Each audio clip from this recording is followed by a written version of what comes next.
Askenehe, Wakachanetti, Gene, Noa, Nathwed, Giathe, Gasoniosto, Disne, Ujigre, Gis Eset.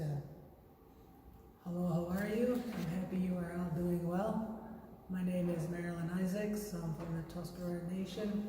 I'm a member of the Bear Clan, and I want to thank the Iroquois Indian Museum for inviting me to do this presentation as part of their artist demonstration.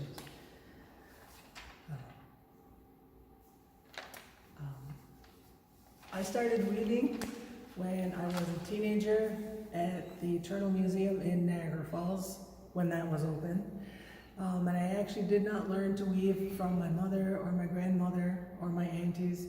I actually learned from a book, and this is actually the book that I learned from, right here. And I purchased this out of the Niagara Falls Museum. It's out of Cherokee Publications. I don't know if it's still available today. Good luck. There's actually another finger weaving book that I use, which is this one right here by Gerald Finley. This one actually has a whole lot of different artworks and a lot of different techniques available that he shows you. Lots and lots of different designs and patterns, how to do things. So this book is also available. And I learned a lot off of this book here. When I first started to weave, I started with acrylic yarn because there were a whole lot of pretty colors. I switched over to cotton yarn, which is more natural and feels more natural for me to use. I use different colors. I also use wool yarn, which is smaller and harder to work with. When I weave, I actually have to be careful with the wool because I actually have been known to break some of the yarn, the wool yarn. We're going to show you some of my works here that are in progress. I have different designs. Some are simple, some are very challenging to make. The different colors that I use sometimes were requested by the person who actually asked me to make a belt or a set for them. So I do have belts, I have armbands, leg ties available. And when people ask me how much do I charge, I actually prefer to trade with other artists for their artwork. I've traded for rattles, lacrosse sticks, regalia, beadwork, pottery. I've traded with different artists for their specialty, which this year happens to be my specialty. This finger weaving here. What else was I gonna say? My little notes here. My patterns that I came up with are mostly from trial and error. I'm not gonna admit that I made mistakes when I started weaving. I always made new discoveries of different patterns as I was going along. So like other artists may not even show you where the mistakes are in their work, I won't show you either where my mistakes are. I actually have entered art contests. This one last year, in 2019, I entered at the Ganondigan art show at their Music and Arts Festival. I took first place in the traditional category. This one actually has a diamond in the middle, so this is halfway, and I changed the diamond pattern as I go along, and then I changed it back again. And this one here happens to be made out of 100% cotton. There's over 100 strands of yarn here. I don't remember exactly how many. This one happens to be, I think, almost 9 foot long here. And this one took me years to make, years. This other belt over here that I made actually is more of a feminine belt, and I do mostly for men, but I have done women's belts as well. Right, I've done adult belts, children's belts, sets, whatever somebody requests for a trade. And we're gonna go ahead and move on over here to my weaving display right here.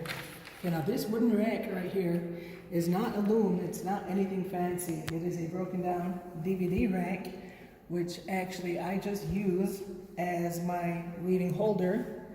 And we're gonna show you right now. I usually weave while I'm sitting on my couch watching TV at home in my living room. So I actually just hold on to the frame on the bottom with my feet here. And this happens to be a double pattern. So I'm gonna take the strand from the inside, weave to the outside, and very much, I'm just gonna start right here in the middle. You can watch me. All I'm gonna do is take the strands and move them up and down, or forward and back, or an up and down motion until I get to the other side. Now with my opposite hand, I'm actually holding on to the tension as I go along.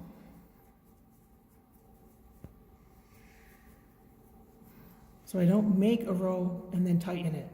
I gently keep the tension evened out as I go along.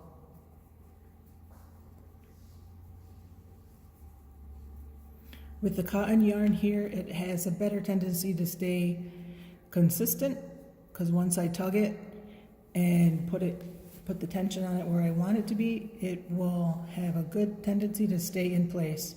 So after I separated them, the one string comes through to the far end. I'm going to grab one more string, and we'll do one more row here. And again, it is important to keep them in order so the pattern stays the same. And it's important to keep the tension even so it will stay pretty well flattened out the whole way through.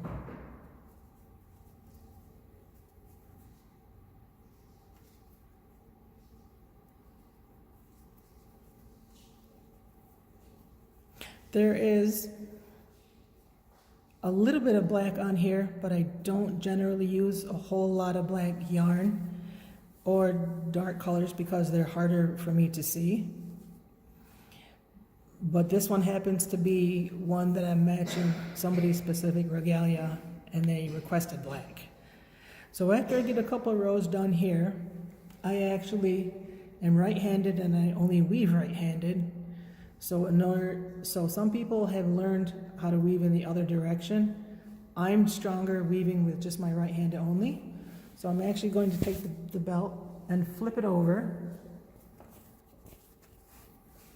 And this is the one that just got done. So now I'm going to do a couple of rows in the other direction. So here's my first strand ready that I got right out from the middle. This one is next, and I'm going to go under and over all the way across until I get to the end. And yes, I have to keep them in the exact order. Like I said, I usually weave in the winter time when I'm watching TV, sitting on the couch. And after a while, my hands actually just know what to do and they can feel what they're doing. And it may seem like it would be very monotonous, but it's actually therapeutic at the same time. This is my escape. This is my relaxed time. This is my hands just know what to do. I've been doing this for since I was a teenager, and now I have a granddaughter. So that's how old I am. That's how long I've been weaving.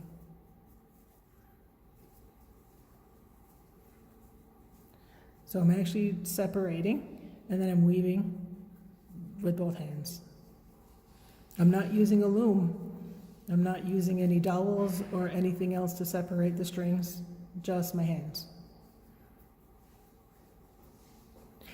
I've actually tried loom work on other people's demonstrations, and I was not able to feel the work that I was doing. So for me, finger weaving freehand is for me, and using looms or cards or different styles didn't work for me. So I take the center string, bring it through, and tuck it up on the side here. Then we just did a couple more rows down here. So I'm actually going to take this apart here. I'm going to set it aside for now. I'm just going to wrap it up. For now, I'm going to tie it up. Set it aside for you. I'm going to show you the whole thing here now. So this belt here actually is a commissioned artwork, and it's for somebody's regalia specifically to match. It's for a male, and it actually will be available for raffle when Anita gets the rest of the regalia done, and it's going to be part of a men's outfit that she's making. So catch up with Anita. This belt will be for a raffle in the near future. And clearly it isn't done yet, but it will be soon. When I get to the fringe, to the end of it here, these ones here, actually, they're twisted together. These ones are twisted. So what I'm going to do here is I'm going to take 2 strands.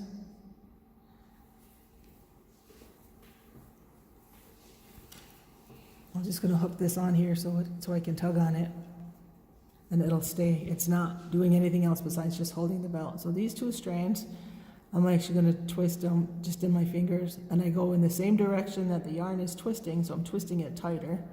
1, 2, 3, 4, 5. Hold it in my pinky, and I twist the other side. 1, 2, 3, 4, 5. And I take these 2 ends, I'm going to tie them together in a knot, and when I let go of them, they're going to twist around each other, and this will make the fringe on the end here. And I'm just going to do one more here for you, so you'll actually see.